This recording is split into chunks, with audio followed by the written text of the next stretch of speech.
name is Rashmi Tambe. Okay, by the way, I'm not an accountant. I'm an account manager. Just wanted to correct that. I'm a senior account manager at Persistent. And my topic for today is technology changing the paradigm of human evolution? In one of the earlier talks, I think this was one of the questions that was asked at the end of the talk. How technology is changing the human race. Well, I'm not an archaeologist nor a paleontologist. I'm a technocrat. And I literally, I'm breathing, living, eating, sleeping with technology for so many years now. But I've decided to take a step back. And I've decided to analyze how technology is changing human race in a very, very profound manner. And what it entails to look at these disruptions from a point of view of human evolution. So in some of the earlier talks, we saw that we are witnessing the biggest shift in the history of humankind because of digital revolution. Every aspect of our life is connected. Our homes, our workplace, our devices, our location, our cars. Everything is connected to the internet. So this is, it's not a distant reality. Self-driving cars are already here. There are going to be more than 10 million self-driving cars by 2020. That's like 4 years from today. Human race is bracing to colonize Mars. There's a very famous statement by Elon Musk, who's a CEO and a founder of SpaceX. He says that I want to die on Mars. Well, not from the impact of going there, but I want to colonize Mars. I want to stay there till I die. Back home, our government is becoming extremely technology savvy, where our Railway Minister, Mr. Suresh Prabhu, our External Affairs Minister, Sushma Swaraj, all these people, they're very active on social media, and they're servicing the citizens directly on social media. It's really amazing that social technologies have eliminated the barriers between humans. You can communicate virtually to anyone who's probably sitting thousands of miles across you. So all these advances of communication, healthcare, automobile, big data, artificial intelligence, all of this has made our race the most progressive, most empowered species on the earth. And there's no doubt about it, and I'm not questioning that. But what I'm questioning is this. Because we are so empowered, because we are so progressed, is that changing the very fabric of our behavior? Is that changing the very fabric of how our brains developed, how we connect with other human beings? Let's look at it. Is this how you start your day? Most of you, right? Right? Most of us check Facebook, Twitter, Instagram as the first thing in the morning. Let me ask you this. How many of you remember at least 20, 30 phone numbers without looking at contacts in your mobile phone? Wow, I see one hand. I'm impressed because I see many hands now. Wow, I'm really impressed, but that's like, you guys are still in minority, right? And you guys have become minority in the period of hardly 5 or 10 years, right? Let me ask you a closer question.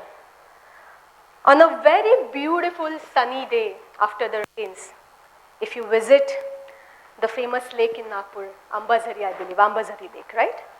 How many times do you enjoy the beauty of a lake without starting the frenzy of clicking selfies? Cool. Very good. Great. I'm happy that you guys are not really that addicted. I'm going to give you some examples of how addicted the youth today is to technology. If we rewind 10 years back, 15 years back, we were not so dependent on technology. We were not so addicted to technology. But we didn't cease to exist. And if I ask you to rewind some more, you'll realize that we never ceased to exist because there was no technology. When I ask you to rewind, I'm asking you to rewind millions of years ago. The first species of human, Homo, they came in existence, they evolved almost 250 million years ago, approximately. And for the first 200 million years, we were foragers, or we were hunter-gatherers. We were using the tools, or we were using the technology of stone tools. And then something incredible happened. Around 70,000 years ago, our brains developed an capacity, or our brains developed an ability to converse in a language, to connect with other human beings, to form the social structures. And most importantly, what the language did to us is, it helped us creating or imagining myths. We've had, this amazing discussion just in the previous talk, the philosophical or intellectual discussion about myths. All these myths of believing in something, why a particular day is auspicious, why a particular time is auspicious. The very reason, why these myths were created? Because these myths about, these guardian angels, about gods, about ghosts, about religion, these myths united the Homo sapiens band together. The communities came together, the villages came together, believing in some kind of myth. And when they came together, they started venturing out of Africa. They went to Europe, they went to Asia, they went to America, they went to Australia. They invaded America around 15,000 years ago. The very reason why they could do it, because they stayed together because of certain myth. Now, I'm not saying whether that's a right thing or a wrong thing, but it definitely helped them to unite and to eliminate all the other human species that were there on the earth. The Neanderthals, the Homo erectus, the Homo gorgeus, and so many. By the way, this man is Homo gorgeus. He's not even a Homo sapien. But he doesn't exist anymore because we, Homo sapiens, eliminated him. Then something amazing happened. Agricultural revolution, where we domesticated crop, we started producing them in quantity, we started owning the lands, we started paying taxes to our governments, and eventually, the capacity of human brain to record all these transactions, it literally went overboard. So writing was invented. And along with writing, reading was invented. This marks another cognitive change in our brains. Reading doesn't come naturally to human beings. We're looking at those symbols, we're trying to interpret those symbols, we're trying to interpret their meaning, translate that into your language, and try to assimilate that information. It doesn't come naturally like speaking. How did we do it? Because our brains started adapting to reading things. They started deep concentration and deep thinking. That was the second cognitive revolution that happened in the brains of humans. But the most important point that I'm trying to draw over here is, this happened over the period of thousands of years. Our brains adopted, learned, internalized these habits over the period of a long, long, long time. And that's exactly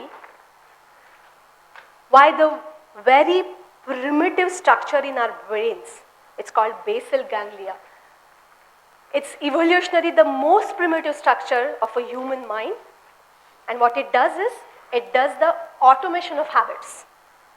So when you are driving a car, let's say you're taking the car reverse, you're literally coordinating millions of activities in your neurons.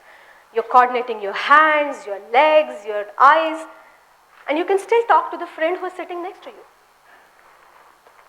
That's because your basal ganglia has made it so efficient, it has completely automated that habit so that you don't have to spend energy doing those same things again. So when we form these habits, we also form cravings. When you first get up in the morning, your brain craves for the tannin or the caffeine that the first cup of tea or coffee gives you. And when that craving is satisfied, your brain generates a chemical called dopamine. And that dopamine gives you a high. This high or this craving has its root in our habits of checking our Facebook the first thing in the morning. When you are checking for updates, your own updates, your friend's update, how your friend has reacted to your photo, has he posted new photo, are there any new articles, new podcasts, new blogs, new photos, all of this has its root in that craving. So when you start looking at this information, those satisfactions are satisfied, your brain is creating dopamine, and you're literally on a dopamine highway, and you're constantly doing it. With the amount of information that you are constantly digesting, you're literally on information highway. They say that 90% of world's data was created in last 2 years. 2.5 quintillion of data is created on social media every single day. Well, I cannot even fathom the number of zeros that quintillion has. Now, how much of that data can your brain digest? Well, there is a debate in neuroscience as well. They say, depending on the number of neurons the brain has, the billions of neurons, they're saying, oh, brain's capacity is, it's just humongous. It can still assimilate all this kind of data. And on an average, you guys or I or everyone, we check our phones 80 to 110 times in 24 hours. So just do the math. If you are awake for 16 hours, barring I hope you don't check your phones during sleep. So barring that time, in the 16 hours of wakefulness, you are checking your phone almost 5 to 6 times to literally drown yourself in that information. And you're constantly updating the database in your memory with those updates, with those content, with those, the photos and everything. So this constant barrage of information, this constant drowning of information, which is also, by the way, called as infomania, it comes with its own, negative aspects as well.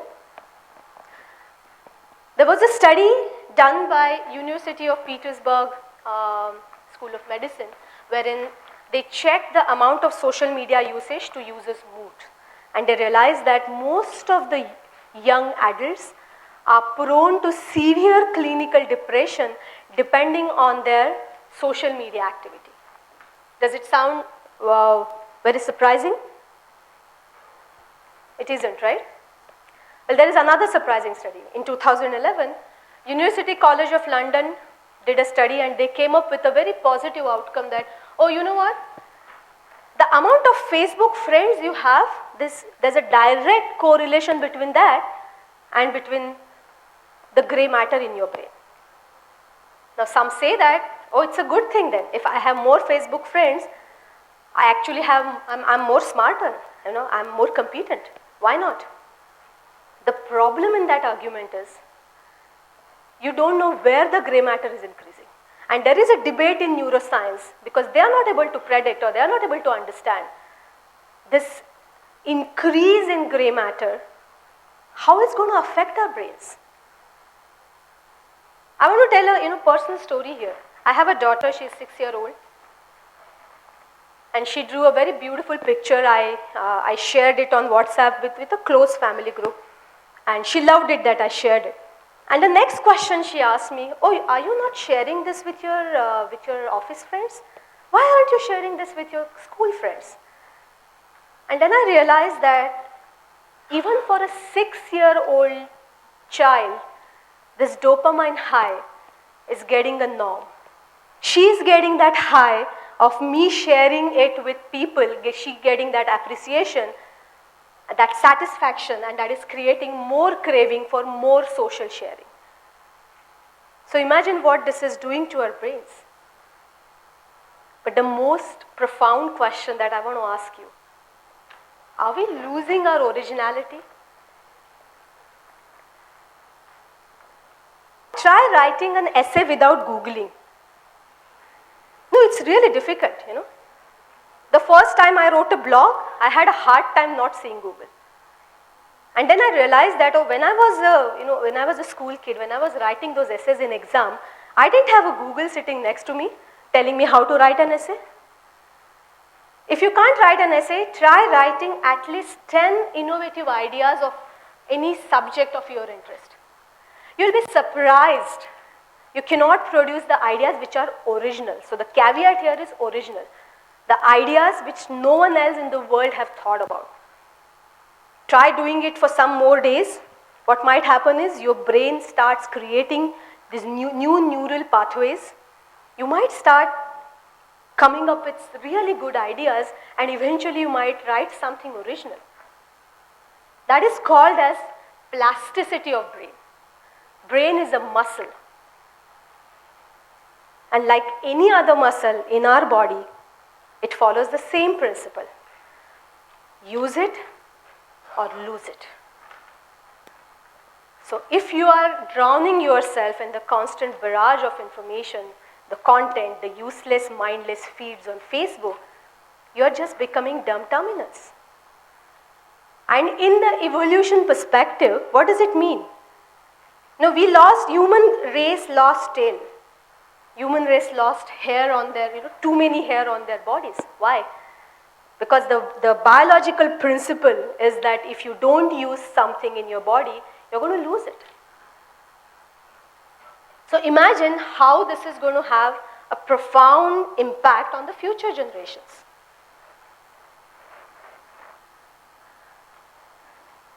So I have, some very few suggestions, some very basic principles that you can follow. I hope you guys have most of you guys are young here, but I hope you guys have children in your near future and you don't employ cyborgs as your children. Okay? So if you have children, ask them to create puppet shows, ask them to write stories instead of just dumbly watching Cartoon Network. Read a book, write something every day, exercise your brain muscle, because if you don't exercise that muscle, you're just going to lose your ability to think originally. And then there are going to be cyborgs, or the situation as they're shown in the Matrix movie, where everything is controlled by cyborgs and human beings are present in the whole artificial intelligence world. Take your kids to nature walk. Instead of showing everything in virtual reality, show them something that is real. Unplug, detox, and enjoy the life in its most original form. See, I'm a technologist, I'm a technocrat, I'm not against technology. As I said, I breathe technology. But what I'm trying to tell you is that please use technology sensibly.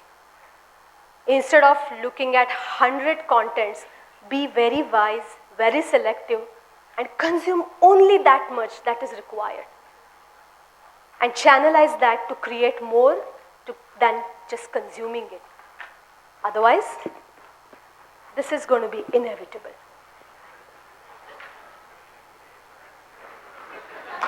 Thank you.